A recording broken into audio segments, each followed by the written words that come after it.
नमस्कार साथियों, मैं जितेंद्र त्यागी एक बार फिर से स्वागत करता हूं आपका आपके अपने YouTube चैनल सक्सेस पॉइंट पर।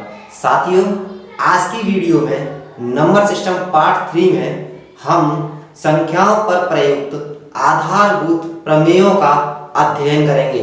दोस्तों, ये सभी प्रकार की प्रतियोगी परीक्षाओं की दृष्टि से बहुत महत्वपूर्ण है, क्योंकि इस टॉपिक से प्रत्येक प्रतियोगी परीक्षा में लगभग सभी प्रकार की प्रतियोगी परीक्षाओं में प्रश्न पूछे जाते रहे हैं। साथ ही दोस्तों, ये टॉपिक बहुत आसान और सरल है और जो लोग प्रतियोगी परीक्षाओं की तैयारी कर रहे हैं वीडियो को एंड तक देखें। साथ ही लाइक, शेयर और सब्सक्राइब करना ना भूलें। साथ ही अपने बेल आइकन को दबाएं, जिससे मेरा प्रत्येक वीडियो का नोटिफिकेशन आप तक पहुंच पाए। तो साथियों, बिना वक्त जाया करते हुए चलते हैं अपने टॉपिक पे और शुरू करते हैं आज का वीडियो।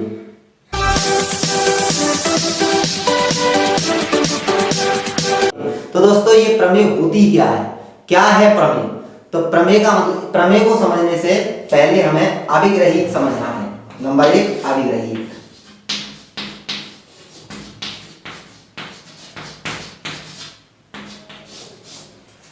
दोस्तों, गणित में वे कथन जिन्हें सिद्ध करने की कोई आवश्यकता नहीं है अथवा वे अपने आप में स्वयं सिद्ध हैं, केवल उनको सत्य माना जाता है और उन्हीं के अनुसार चला जाता है, तो ऐसे कथनों को हम अभिग्रहित कथन कहेंगे। प्रमेय यानी अपनी थ्योरम। तो दोस्तों, प्रमेय का मतलब है कि गणित के वे कथन जिन्हें अभिग्रहित कथनों के माध्यम से सिद्ध किया जा सकता है, ऐसे कथनों को प्रमेय कहते हैं। ये एक स्टेटमेंट है, गणितीय कथन है। तो दोस्तों, यहाँ हम लोग संख्याओं पर प्रमेय पढ़ेंगे। ऑफ कोर्स इनको सिद्ध भी किया जा सकता है, लेकिन इस वीडियो में पॉसिबल नहीं है कि सारी चीजें मैं सिद्ध करके बताऊं आपको, और आपकी परीक्षा की दृष्टि से भी ये महत्वपूर्ण नहीं है। तो हमको केवल प्रमेयों को समझना है और उनको लागू करना है संख्याओं पर, अपने क्वेश्चंस पर उसे अप्लाई करना आना चाहिए। पहली प्रमेय पढ़ेंगे दोस्तों, प्रथम n प्राकृत संख्याएं। प्राकृत संख्या आपने पहले से पढ़ रखी है दोस्तों, नेचुरल नंबर्स, जिन्हें कैपिटल N के द्वारा रिप्रेजेंट यानी व्यक्त किया जाता है। आपने ये चीजें पढ़ रखी है बड़े अच्छे तरीके से। मैंने पिछली वीडियो में इसके ऊपर काफी सारा लेक्चर दिया था। अपनी प्रतियोगी परीक्षा में क्वेश्चन कैसे आएगा दोस्तों? तो क्वेश्चन आएगा, देखो, जैसे प्रथम, मैं एग्जांपल ले लेता हूं यहाँ, प्रथम 50 प्राकृत संख्याओं का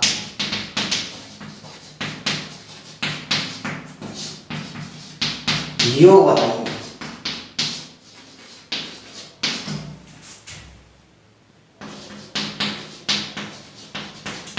इस प्रकार से क्वेश्चन आता है। एक तरीका ये है। दूसरा तरीका मेरे पास ऐसे आएगा, 1 + 2 + 3 ... ++ 50 = x। दूसरा ये भी आ सकता है।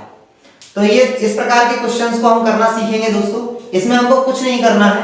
ये n की वैल्यू यहां दे रखी है मुझे 50। प्रथम n प्राकृत संख्याओं का योगफल, जैसे मुझे दे रखा था फॉर्मूले में n × n + 1/2। तो दोस्तों, यहां मुझे n की जगह 50 रखना है और अपना वैल्यू आ जाएगा। तो देखो, 50 × 51। 51 कैसे आया दोस्तों? 50 + 1 51 हो गया, /2। 2 से ये 25 टाइम, और ये 25 का मल्टीप्लाई करेंगे 5।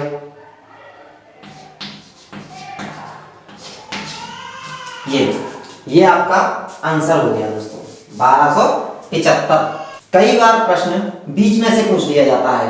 फॉर एग्जांपल कि 21 से लेकर 40 तक की प्राकृत संख्याओं का योगफल ज्ञात कीजिए।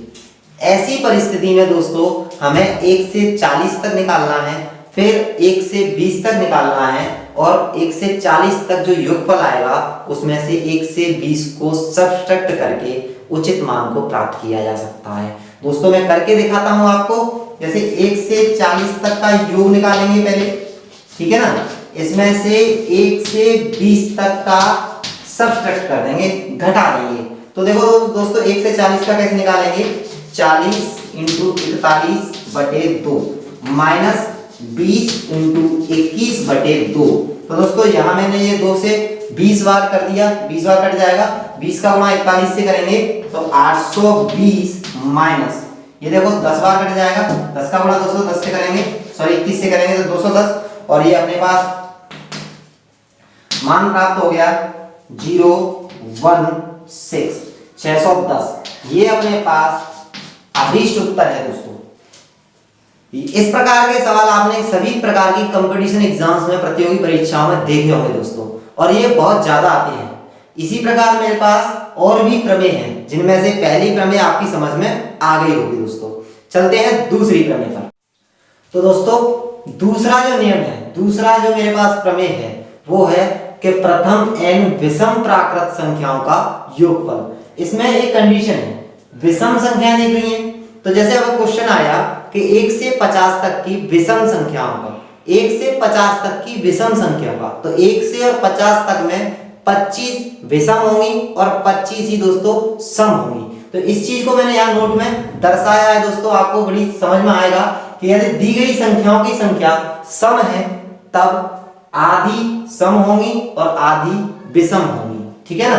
यदि दी गई संख्याओं की संख्या विषम है, जैसे क्वेश्चन में उसने दे दिया कि 1 से लेके 101 तक, तो 101 अपने आप में विषम है, तो उस ऐसी परिस्थिति में क्या होगा कि n-1/2 सम संख्याएं होंगी और n+1/2 विषम संख्याएं होंगी। ये बिल्कुल क्लियर है दोस्तों, और मैं एग्जांपल में भी ये चीजें आपको बता दूंगा। देखो 1 से प्रारंभ है मेरी, 1 2 3 4 5, टोटल संख्या कितनी हुई है दोस्तों 5। तो प्रथम n ये स्टार्टिंग से है और विषम संख्याएं हैं सभी की सभी, प्रारंभ से है, तो प्रथम n 1 2 3 4 5 कितनी संख्या होगी दोस्तों 5। तो n की वैल्यू कितनी होगी मेरे पास 5, तो 5 का स्क्वायर इज इक्वल टू 25। आप चेक करके देख लीजिए, यदि मैं यहाँ 11 और ऐड कर देता हूँ तो 6 का वर्ग हो जाएगा, 13 और ऐड कर देता हूँ तो 7 का वर्ग हो जाएगा, 15 और ऐड कर देता हूँ तो 8 का वर्ग हो जाएगा। ऐसा क्लियर है दोस्तों, इसमें कोई डाउट नहीं। अभी देखो मैंने ऐसा जो लाइन अभी लिखाई थी, जैसे उसने कहा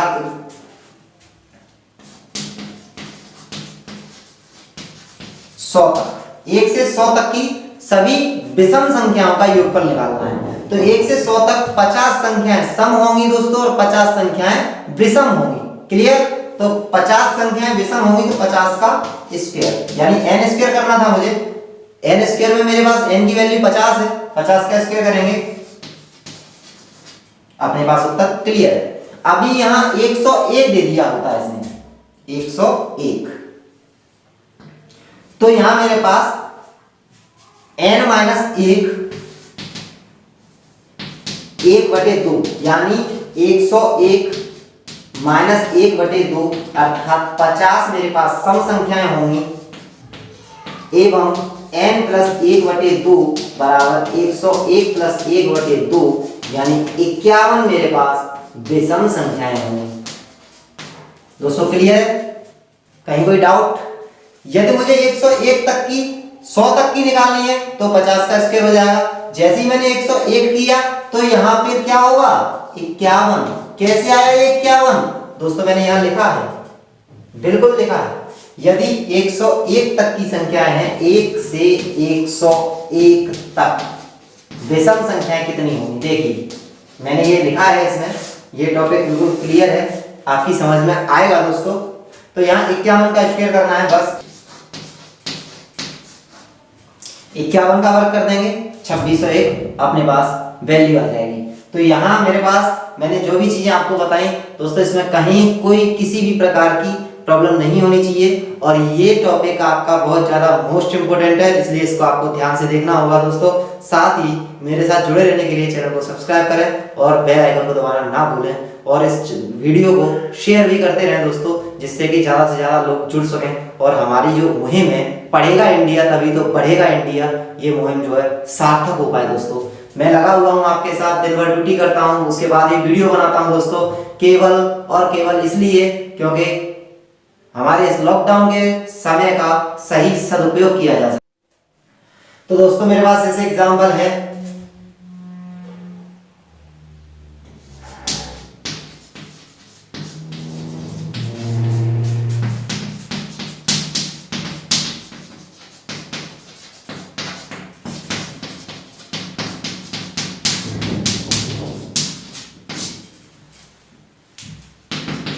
अब देखेंगे यहाँ जो नंबर दे रखा है 20, इसमें से आधी यानी 10 सम होंगी और 10 ही संख्याएं अपने पास विषम होंगी। यदि यहाँ 21 होता तो n-1/2 अर्थात 20 माइनस 21 माइनस 1/2। यदि यहाँ 21 होता दोस्तों, ये यही चीज ध्यान रखनी है अपने को। मैंने अभी थोड़ी देर पहले जो नोट लिखाया था, जो नोट मैंने तुम्हें बताया था, उसका अर्थ यही निकलता है दोस्तों। इस चीज को आपको बिल्कुल समझना होगा। यदि क्वेश्चन में 21 दे रखा है, यहाँ 21 तक की, तो वो दी गई संख्याओं की संख्या जो है वो विषम है, और ऐसी परिस्थिति में सम संख्याएं n-1/2 अर्थात 10 होंगी और विषम संख्याएं n+1/2 यानी 11 होंगी। बात समझ में आ पा रही है दोस्तों? अभी देखिए मेरे पास क्वेश्चन में 20 दे रखा है, तो केवल आधी यानी 10 सम होंगी और 10 ही विषम होंगी, अर्थात n/2 सम होंगी और n/2 ही विषम होंगी। इसके बाद हमारे पास फॉर्मूला दे रखा है दोस्तों, पैटर्न दे रखा है हमको। n में वैल्यू रखना है अपने को 10, क्योंकि n/2 करेंगे तो 20/2 अर्थात 10 ही आएगा, तो 10 × 11। बड़ा आसान सा सवाल है, इस प्रकार से आप कर सकते हैं, लेकिन एक कर आप तभी पाएंगे जब आपको ये प्रमेय आती होंगी और आपको ये प्रमेय याद होंगी दोस्तों। प्रथम n प्राकृत संख्याओं के वर्गों का योगफल। अब वो क्वेश्चन दे देगा जैसे 1 से 10 तक की सभी प्राकृत संख्याओं के वर्गों का योगफल बताइए। एग्जाम्पल ऐसे भी देता है कई बार वो 1 का स्क्वायर प्लस 2 का स्क्वायर प्लस 3 का स्क्वायर प्लस प्लस 10 का स्क्वायर। इसकी वैल्यू आपको फाइंड आउट करनी है। तो दोस्तों मुझे कुछ नहीं करना है, यहाँ n की वैल्यू 10 है और 10 मुझे वैल्यू पुट कर देना है आपको, बस और कुछ नहीं। 10 × 11 × 10 से 2 का गुणा करोगे 20 और 1 21, 21/6। तो दोस्तों ये देखो, यहाँ मैं 2 से इसे कट करता हूँ 5 बार, 2 से ये 3 बार, 3 से ये 7 बार, 7 से 5 का मल्टीप्लाई करेंगे 35 और 35 × 11 385। क्लियर है दोस्तों? अब आपने सोचा कि मैंने इतना जल्दी मल्टीप्लाई कैसे कर लिया।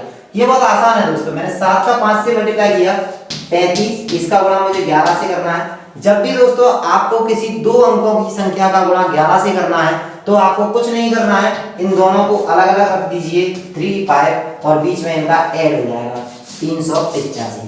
क्लियर है दोस्तों? यहाँ मैंने कोई मैजिक या कोई ट्रिक यूज नहीं किया था, मैंने आपको जो मुझे आता था मैंने आपको बताया। आप भी ये चीजें धीरे धीरे सीख सकते हैं और काम में ला सकते हैं। दोस्तों पांचवा जो प्रमेय है अपने पास, प्रथम n प्राकृत संख्याओं के घनों का योगफल निकालेंगे, तो उसके लिए n × n+1/2 का होल स्क्वायर।